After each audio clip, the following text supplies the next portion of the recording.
8 perusahaan kelapa sawit yang diduga terlibat pembakaran lahan memiliki rekam jejak yang kurang baik. Berdasarkan penelusuran di dunia maya, 7 dari 8 perusahaan tersebut pernah dilaporkan melakukan pembakaran serupa pada tahun 2005 lalu. Bahkan sejumlah petinggi perusahaan tersebut sempat dihukum di pengadilan.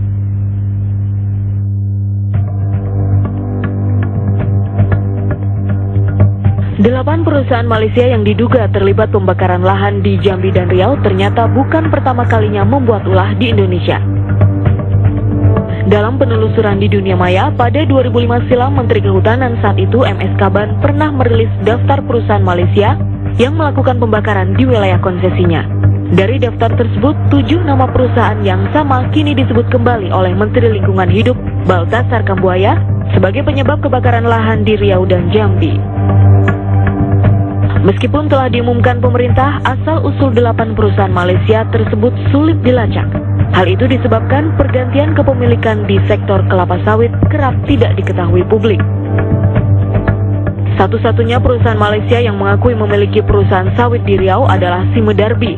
Dalam rilis resminya, perusahaan plat merah ini membantah kebakaran di wilayah konsesinya. Dari 12.000 hektar tanahnya di Riau, 10.000 diantaranya ditanami kelapa sawit. Sedangkan 2.000 sisanya dimiliki secara ilegal oleh pihak lain. Menurut Simedarbi, dari tempat terakhir inilah api berasal. Dari Kuala Lumpur, Dodi Kusmayadi, Ade Mahmud, TV One mengabarkan.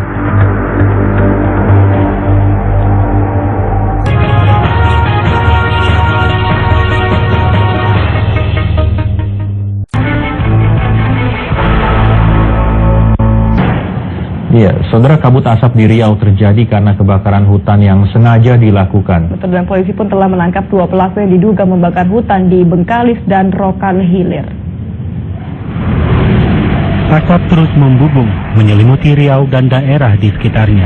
Nyaris sepekan kebakaran terjadi, polisi telah menangkap 2 warga yang diduga membakar lahan di dekat perkebunan. Ini dia membersihkan lahan, kemudian lahan tersebut pembakarannya menyebar ke perusahaan atau PT MNJ. Dari PT MNJ ini ada yang mengetahui, jadi security PT MNJ mengetahui bahwa ini melakukan pembakaran sehingga dilaporkan ke polisi. Dari data Kementerian Lingkungan Hidup, ada 8 perusahaan yang terindikasi melakukan pembakaran lahan di Riau. Semuanya justru berasal dari Malaysia. 2 di antara 8 perusahaan ini tengah diverifikasi Polda Riau sebelum diajukan ke pengadilan, yakni PT Lagam Inti Hibrida di wilayah Pelalawan dan PT Bumi Reksa Sejati di Indragiri Hilir. Partomi Oktora, Kompas TV, Pekanbaru, Riau. Ya, Kompas Pagi akan jeda. Kami akan kembali dengan topik utama yang diangkat oleh harian Kompas hari ini, Selasa 25 Juni 2013. Ada apa sih, Nitya, untuk hari ini? Rencananya undang-undang mengenai ormas ini akan ditentukan hari ini. Bagaimana akan disahkan ya? nanti? Betul, kelanjutannya seperti apa oleh Dewan Perwakilan Rakyat. Kita akan hadirkan informasi bersama dengan redaktur harian Kompas usai jeda yang berikut ini.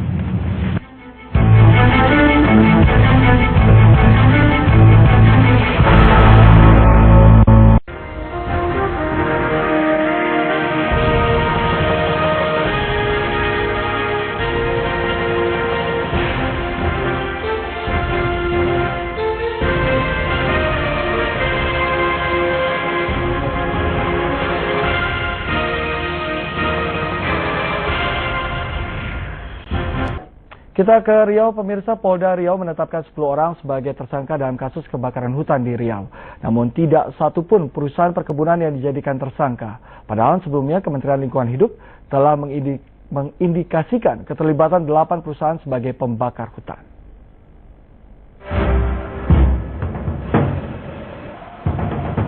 Asap terus membumbung dari lahan yang terbakar.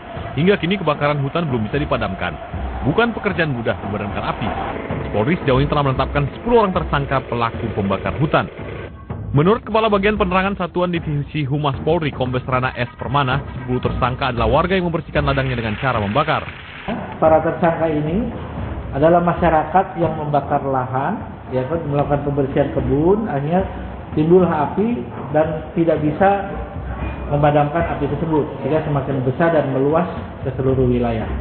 Sementara polisi belum menemukan adanya keterlibatan dari perusahaan perkebunan yang sengaja melakukan pembakaran untuk membuka lahan.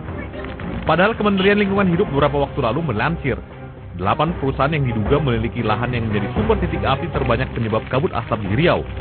Beberapa di antaranya merupakan anak perusahaan induk asal Malaysia dan Singapura, namun ada pula perusahaan swasta nasional.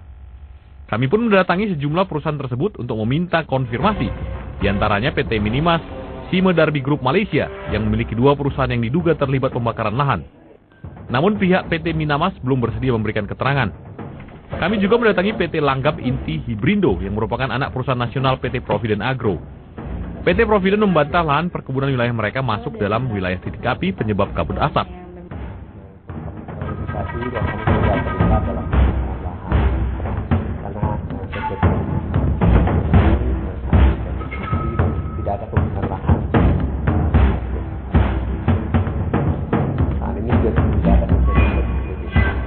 Kumari mengaku tidak melakukan pembukaan lahan atau land clearing di Riau, namun ia mengaku menyediakan anggaran untuk pembukaan lahan di Kalimantan sebesar 4 hingga 6 juta rupiah per hektar. Kemarin Wahana Lingkungan Hidup dan pegiat lingkungan lainnya mengadukan 117 perusahaan perkebunan dan hutan tanaman industri ke Kementerian Lingkungan Hidup. Data telah dimiliki Kementerian Lingkungan Hidup, namun mengapa polisi mengatakan belum menemukan adanya keterlibatan dari perusahaan perkebunan yang sengaja melakukan pembakaran untuk membuka lahan? Tim Liputan RCTI melapor.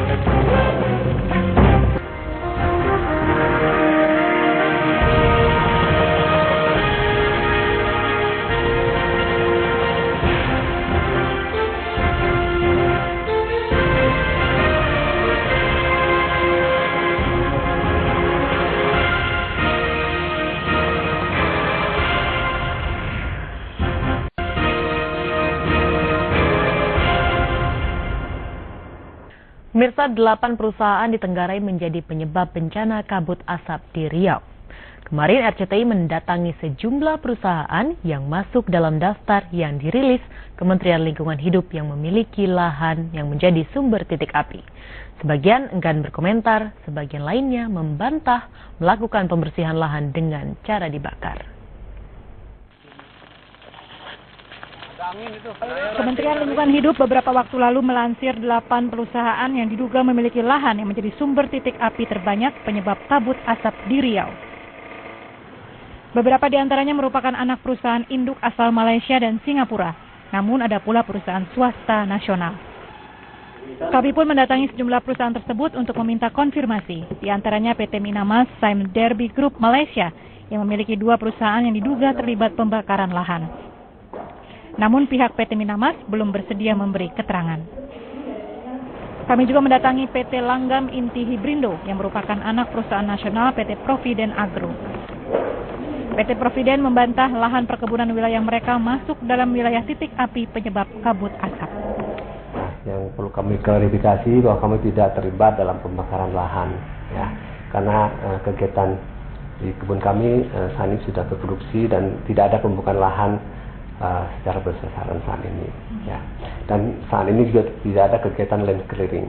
Namun ia mengaku pihaknya menyediakan anggaran untuk pembukaan lahan di Kalimantan sebesar 4 hingga 6 juta rupiah per hektar. Mia Ilahude dan Budi Hartadi melaporkan. Bintang Real Madrid Cristiano Ronaldo tak menerima bayaran sebagai duta mangrove Indonesia. Tetaplah di Putar Indonesia Malam.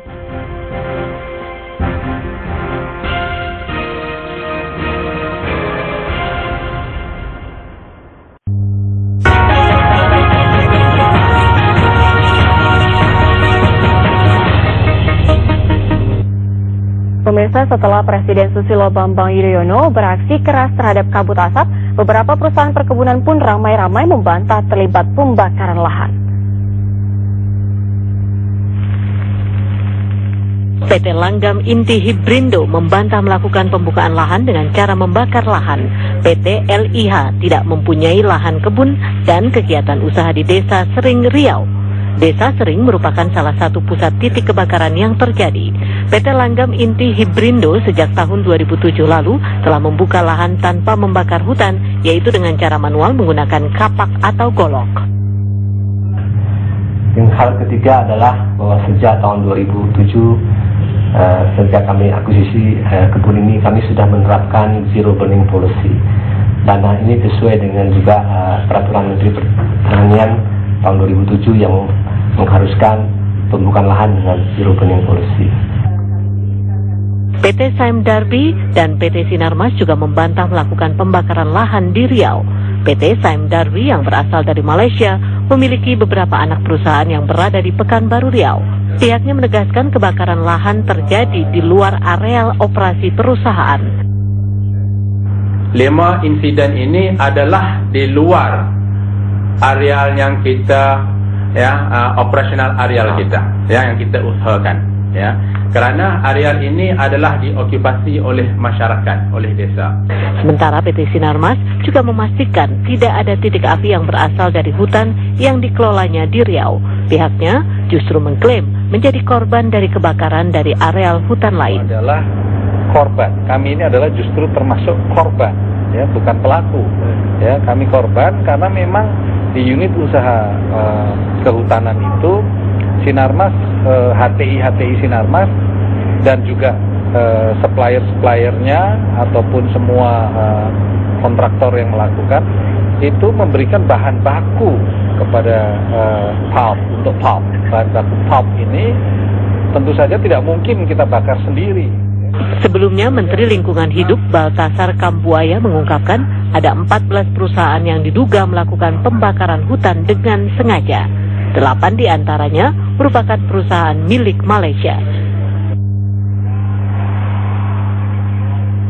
Dari Jakarta, tim TV One mengabarkan.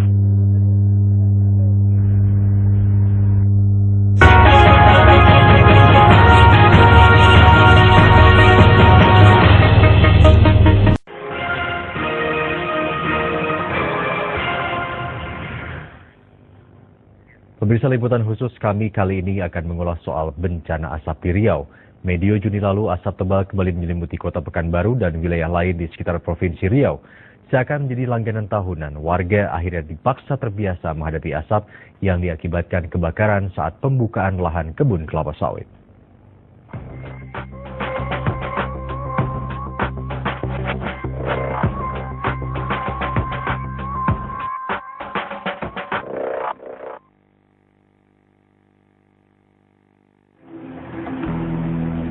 Asap tebal mengepung Riau.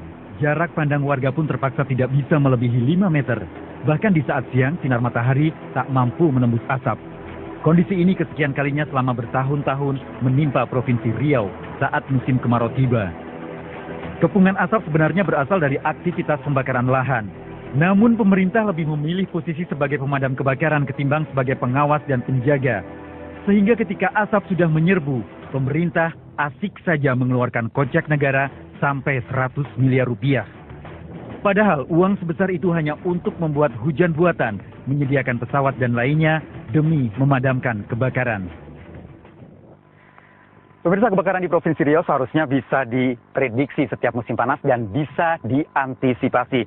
Namun kencangnya hembusan angin dan kondisi lahan gambut membuat api semakin meluas. Seperti kebakaran lahan di sekitar hutan tanaman industri Kabupaten Rokan Hilir. Hampir 2 minggu, api semakin meluas, sementara pelaku pembakaran belum ditemukan.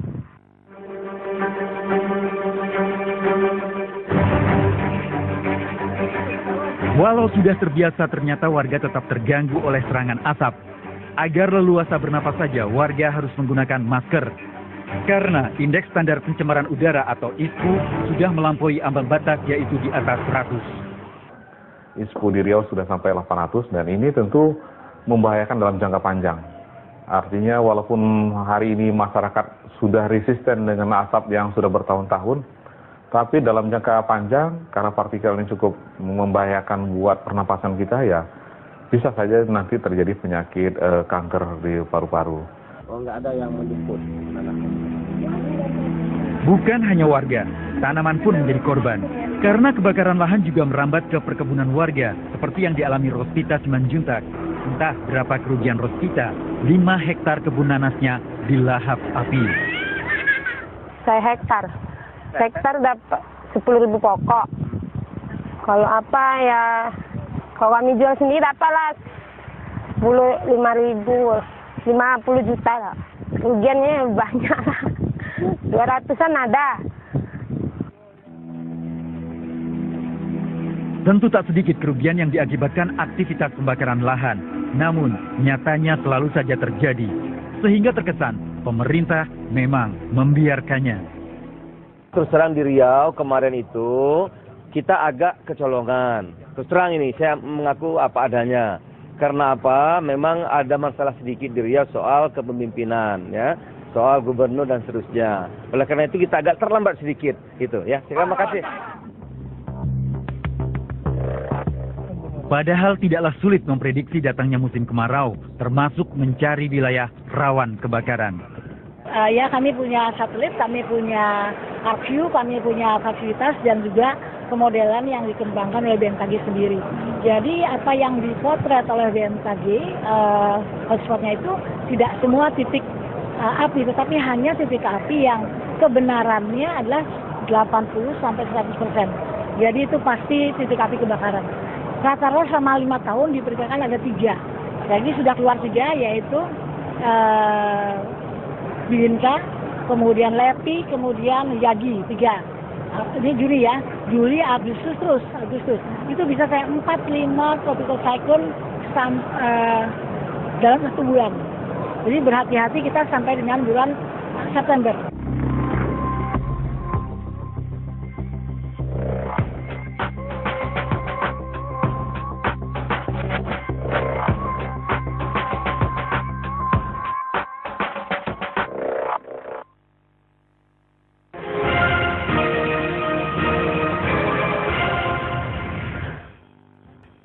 Pemirsa, saat kemarau datang, kebakaran kerap terjadi di area lahan gambut dan pembukaan perkebunan kelapa sawit di Sumatera dan Kalimantan. Asap yang muncul bukan saja mengganggu warga sekitar, tetapi juga berhembus sampai ke negara tetangga. Ironisnya, pelaku pembakaran sering lolos dari jerat hukum, sehingga kejadian ini terus berulang.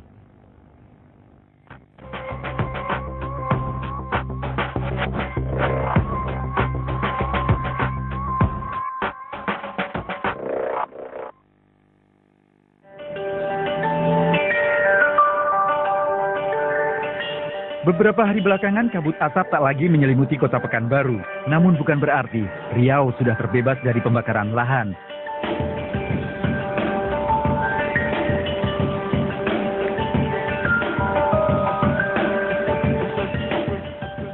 Penelusuran kami menemukan masih adanya aktivitas pembakaran lahan di beberapa kawasan seperti Bengkalis, Rokan Hilir, Palalawan, dan Dumai. Pemirsa, di Desa Bangsal Aceh, Kecamatan Sungai 9, wilayah Dumai, kami menemukan bagaimana upaya memperluas perkebunan dengan cara membakar. Lahan hutan yang begitu luas, mudah terbakar, apalagi di musim kemarau dan kondisi lahan gambut. Lagi-lagi kami tidak mudah menemukan siapa yang membakar lokasi ini, karena mereka yang membakar meninggalkan tempat begitu api menyebar. Sulit mengidentifikasi siapa pelaku pembakaran lahan. Kami justru mendapatkan informasi penting dari warga sekitar. Itu pabriknya siapa, Pak, yang menyuruh itu, Pak? Ya kalau informasinya orang itu yang nyuruh ya istilahnya toki lah. Ya pasti pimpinan. Ya mana mungkin dia itu istilahnya kerja, dia makan gaji itu suka-suka dia. Mesti kan ada atas perintah itu. Nah itulah istilahnya, secara apanya, secara ilmu akalnya kan seperti itu. Jadi bukan masyarakat membakar untuk lahannya sendiri, Pak, ya? Nah, bukan.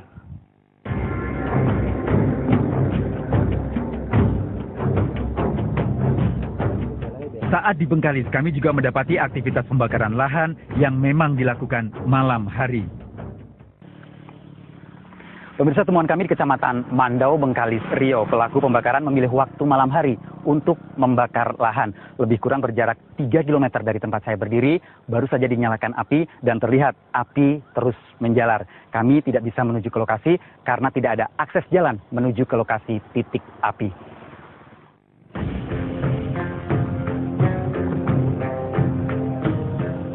Di Rokan Hilir, pihak kepolisian sudah menangkap 11 pelaku pembakaran lahan dan diantaranya mengaku mempunyai lahan yang luasnya sungguh menakjubkan.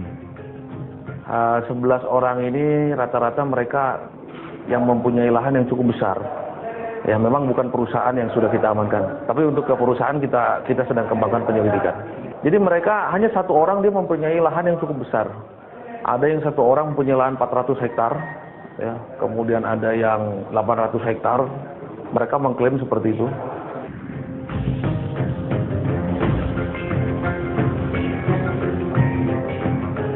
Namun sampai sekarang tidak jelas siapa para tersangka yang sudah ditangkap pihak kepolisian itu. Demikian juga halnya dengan keterlibatan 8 perusahaan asing seperti yang diungkap Kementerian Lingkungan Hidup, pihak kepolisian pun belum bisa membuktikannya.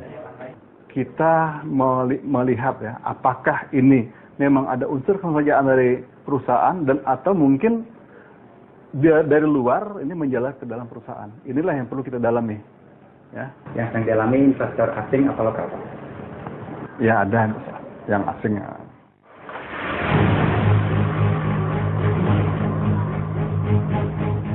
Sebenarnya pantauan satelit pemantau cuaca dan pendeteksi panas bumi milik BMKG sejak pertengahan Mei sudah mendeteksi 148 titik panas di Riau. Ternyata sebagian berada di areal perkebunan dan hutan tanaman industri milik perusahaan asing.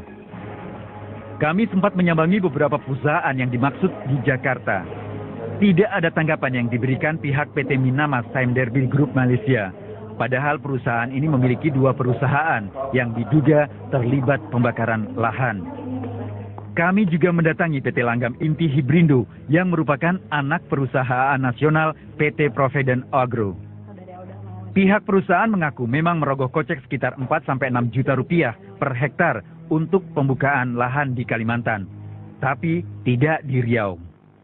Nah, yang perlu kami klarifikasi bahwa kami tidak terlibat dalam pembakaran lahan, ya. Karena kegiatan di kebun kami saat ini sudah produksi dan tidak ada pembukaan lahan secara bersamaan saat ini. Ya. Dan saat ini juga tidak ada kegiatan land clearing.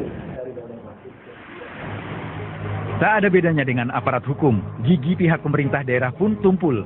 Dinas Perkebunan Riau yang berwenang memberikan rekomendasi mencabut izin perusahaan perkebunan bermasalah hanya bisa berkata, satu perusahaan aja kita 1 hari itu tidak tuntas. 1 titik saja tidak tuntas 1 hari. Nah, karena luasannya begitu luas. Salah satu contoh di PTAD kemarin. Bayangkan dari luasnya 12.800 meter, kita mencari 3 titik aja bukan sebentar mencari ya.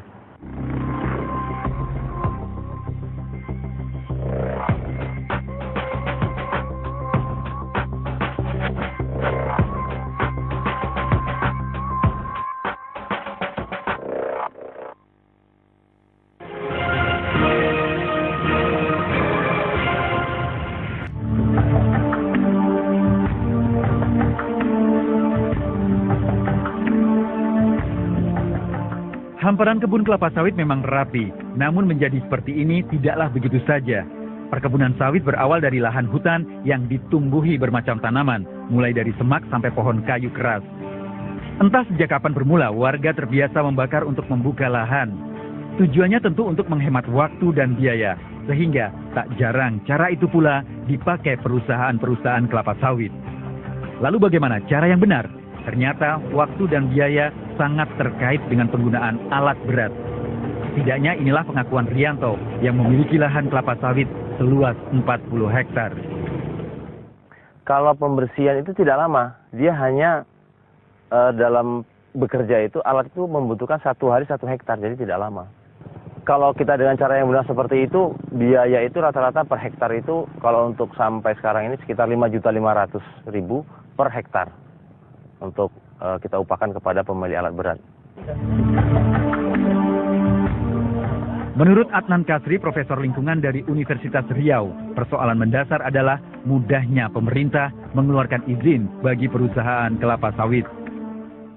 Undang-undang ini lebih dipertegas lagi agar khususnya lahan gambut ini harus semakin jelas sebenarnya berapa dan di mana yang boleh dikonversi dan di mana yang harus tinggalkan.